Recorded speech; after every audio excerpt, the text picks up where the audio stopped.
안녕하세요. 대출상담사입니다. 저는 금융사에 재직하면서 주택담보대출 상품을 취급하고 있고요. 대출이 필요한 금융소비자에게 유용하고 올바른 정보를 공유하기 위해서 블로그와 유튜브를 운영을 하고 있습니다. 자, 오늘은 DSR 규제에 대한 내용인데요.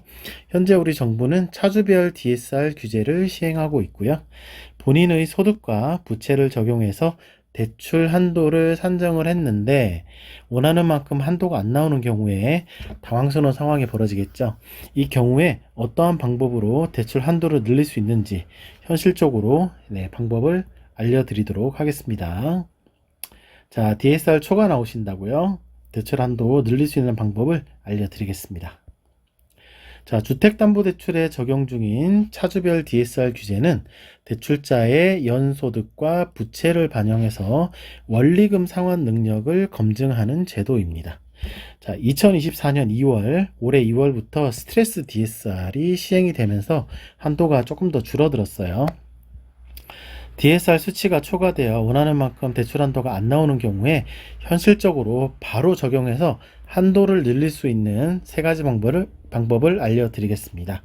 자, 단 아래에서 열거하는 방법은 제가 취급하고 있는 저금리 주택담보대출 상품 기준이고요.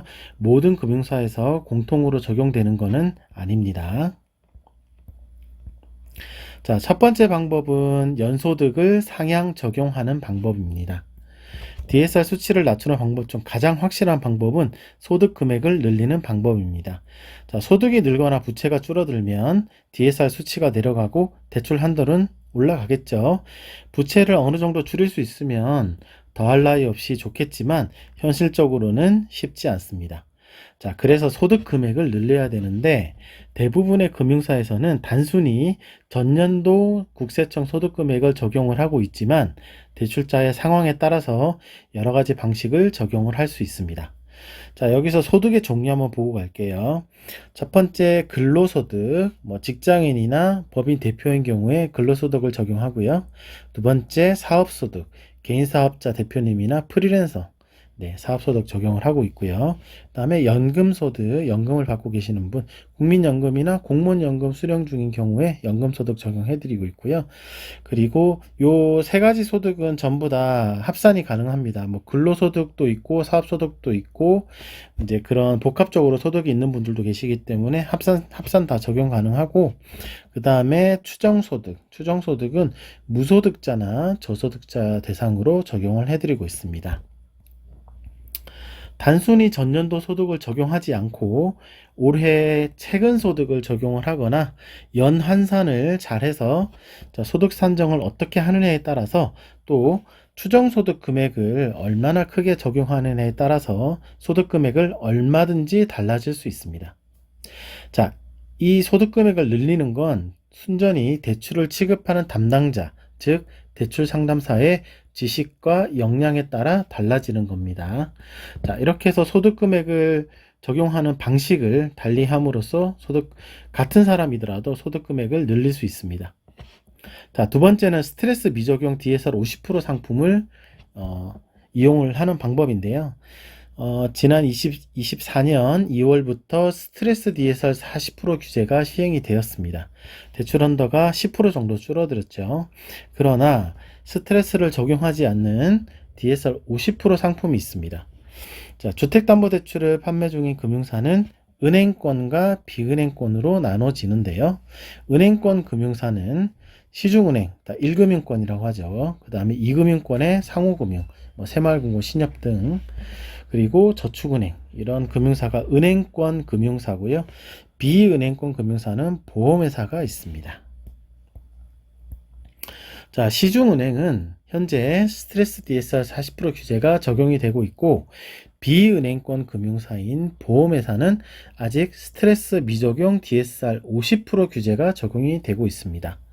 자, 일반 DSR 50%를 적용을 하면 스트레스 DSR 40% 상품에 비해서 대출 한도가 1.4배 더 많이 나오고 있습니다. 예를 들어서 스트레스 DSR 40% 적용을 했을 때 대출 한도가 3억이 나왔으면 스트레스 적용하지 않는 일반 DSR 50% 적용하면 대출 한도가 4억 2천이 나오게 됩니다.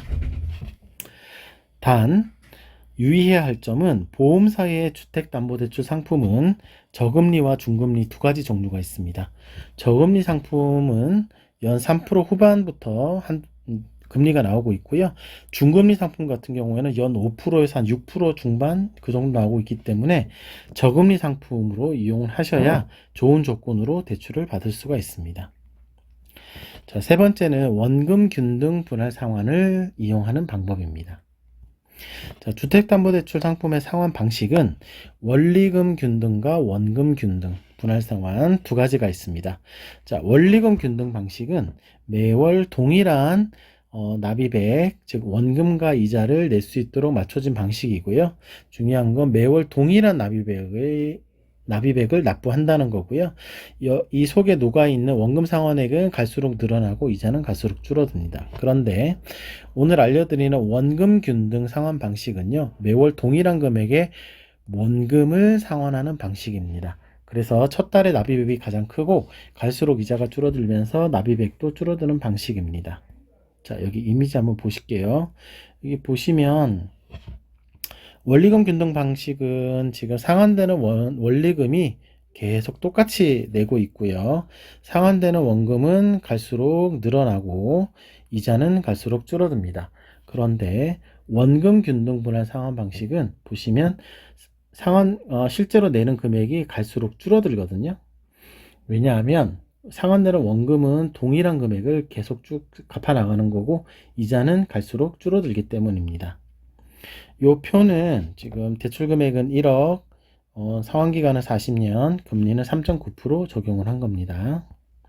자, 그래서 월 납입액은 원금 균등 방식이 약간 더 많기는 하지만 빠르게 원금 상환을 하면서 이자도 적게 낼 수 있는 방식이고요.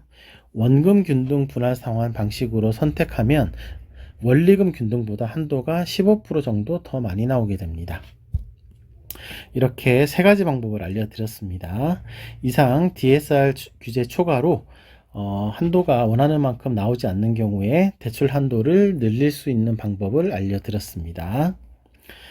고정 댓글에 블로그 주소 남겨드릴 테니까 기타 상세한 내용 원하시면 블로그 방문하시면 되고요. 그리고 추가 궁금한 점 있으시면은 저한테 질문하실 수 있는 카카오톡 링크 그리고 전화번호 남겨드릴 테니까요. 그쪽으로 연락 주시면 답변해 드리도록 하겠습니다. 그 링크와 전화번호도 고정 댓글에 남겨드리겠습니다. 자, 오늘도 좋은 하루 되십시오. 감사합니다.